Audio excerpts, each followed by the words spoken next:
అడుగుతా ఉన్నా ఎవరైనా ప్రశ్నిస్తే.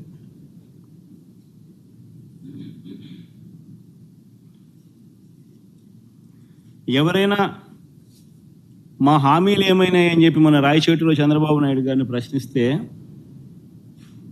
చంద్రబాబు నాయుడు గారు ఏమన్నారు?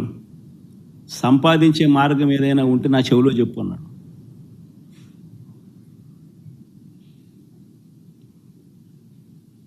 అంటే ఎంత వెటకారం అయిపోయిందని అంటే, నువ్వు రాజకీయ నాయకుడివి, నువ్వు మాటిచ్చావు, అన్నీ తెలిసి నువ్వు మాటిచ్చావు.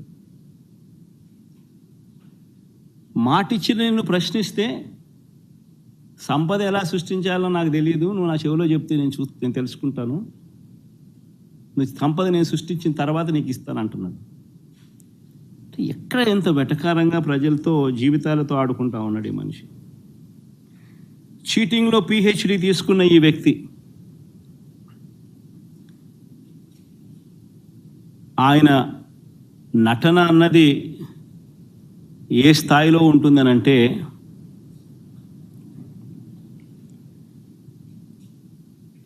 తానిచ్చిన హామీలను తానే ఎగరగొడతాడు.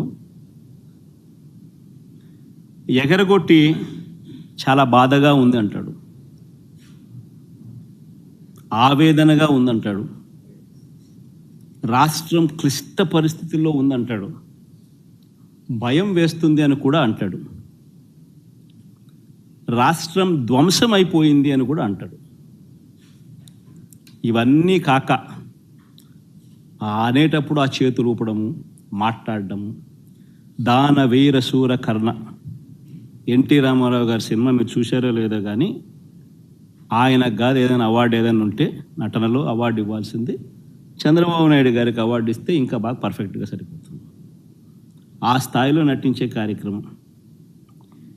నేను ఇవన్నీ చెప్పా ఎన్నికలప్పుడు, ఇలానే జరుగుతుంది అని చెప్పా. చంద్రబాబు నాయుడు గారిని నమ్మడం అంటే చంద్రముఖిని నిద్ర లేపడమే అని చెప్పా. చంద్రబాబు నాయుడిని నమ్మడం అంటే పులి నోట్లో తల పెట్టడమే అయ్యా అని మొత్తుకున్నా. చెప్పాను ఇవన్నీ. నేను చెప్పినప్పటికీ కూడా పొరపాటున ప్రజలు పొరపాటు పడ్డారు. ఈరోజు చంద్రబాబు నాయుడు గారి మోసాలను, చంద్రముఖిని మళ్ళీ నిద్రలేపి ప్రజలందరూ కూడా బాధపడే కార్యక్రమం జరుగుతూ ఉంది.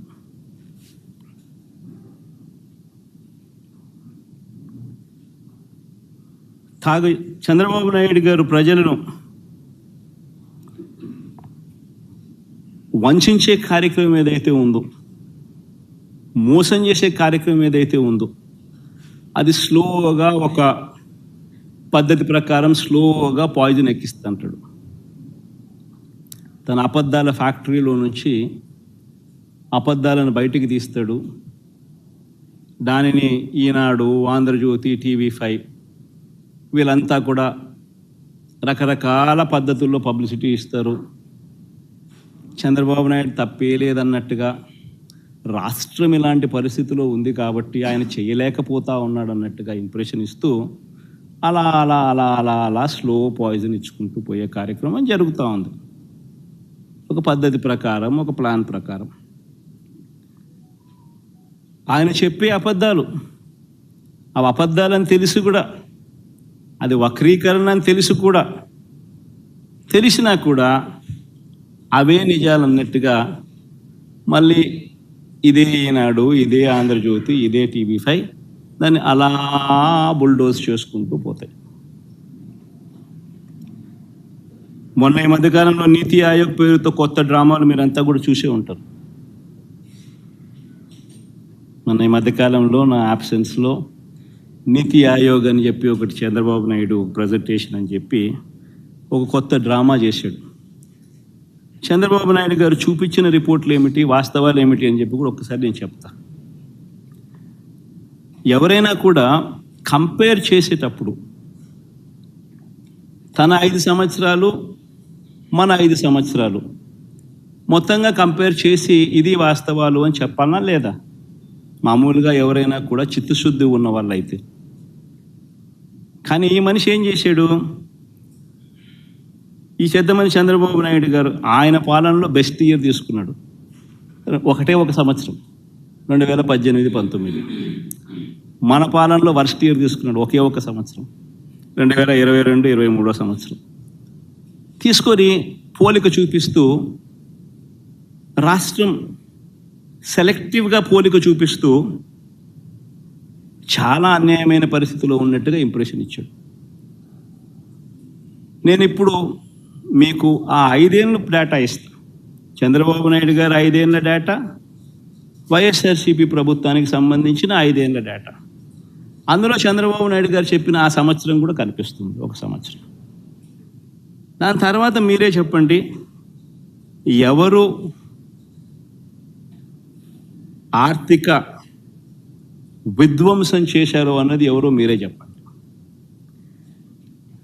ఆ డేటా ఒక్కసారి చూపించము, ఒకసారి టేబుల్ 1 ఒకసారి చూపించము ఒకసారి. ఇన్ఫ్యాక్ట్ మా హయాంలో ఇంకోటి గుర్తుపెట్టుకోవాల్సిన అంశం, చాలా గుర్తుపెట్టుకోవాల్సిన అంశం ఒకటి ఉంది. మా హయాంలో 2.5 సంవత్సరం కోవిడ్. మా హయాంలో, వైఎస్ఆర్సీపీ హయాంలో 2.5 సంవత్సరం కోవిడ్. చంద్రబాబు నాయుడు గారి హయాంలో కోవిడ్లు లేవు, పాండమిక్లు లేవు, ఇంకొకటి లేవు. క్యాపిటల్ ఎక్స్పెండిచర్ ఒక్కసారి గమనించండి. ఎవరు ఆర్థిక విధ్వంసం చేశారు అన్నది ఒకసారి గమనిద్దాం. 2014 నుంచి 2019 దాకా చంద్రబాబు నాయుడు గారి హయాంలో యావరేజ్ క్యాపిటల్ ఎక్స్పెండిచర్ అంటే మూలధన వ్యయం, అంటే ఆస్తుల కల్పనలో భాగంగా చంద్రబాబు నాయుడు గారి హయాంలో ఏ మేరకు క్యాపిటల్ ఎక్స్పెండిచర్ చేశాడు అని చెప్పి చూస్తే, యావరేజ్ ఆయన హయాంలో 13,860 కోట్ల రూపాయలు ఆయన క్యాపిటల్ ఎక్స్పెండిచర్ చేస్తే, మా హయాంలో కోవిడ్ లాంటి సమస్యలు ఉన్నా కూడా, కోవిడ్ లాంటి విపత్కర సమస్యల్లో కూడా ఒకవైపున ప్రజలకు తోడుగా ఉంటూ ఆదుకుంటూ, మరోవైపున క్యాపిటల్ ఎక్స్పెండిచర్ మీద మూలధన వ్యయం కింద మా యావరేజ్ ఎక్స్పెండిచర్ 15,632 కోట్ల రూపాయలు మేము ఖర్చు చేశాం. అంటే ఎవరి హయాంలో ఆర్థిక విధ్వంసం జరిగింది అని నేను అడుగుతా ఉన్నాను. ఇది కాగ్రి